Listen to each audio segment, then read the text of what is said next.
那伫台南龙峡遐，龙峡工业区原本是要起掩埋场，也毋过因为土地有牵涉自然地质保护区，伫2021年时，即马已经停工哈。立委陈椒华和环保团体也有学者今日专工开记者会，因此要求主管机关要主动撤销开发，唔好让业者阁有上诉的机会。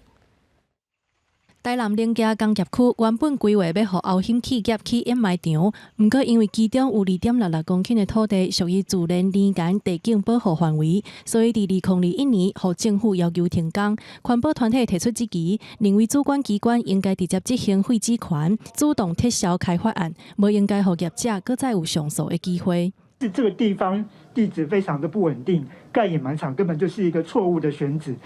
难以用 工程的力量去抵挡地质的移动。所有私办的水土保持工程、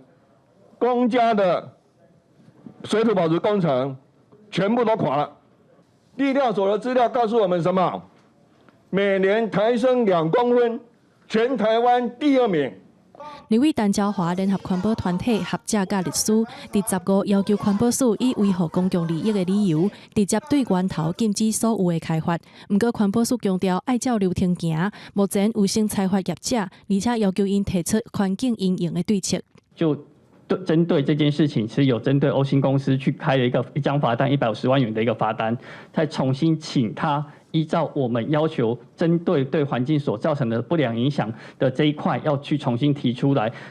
对策。所以现况而言，其实它并没有办法开发。如果它未来要开发的话，它一定要先办过环评的变更之后，它才有办法做后续的一个事项。环保署表示，受到破坏的环境必须爱先恢复，业者若要重新施工，会照程序严格审查。记者麦上英曾俊佑台北报道。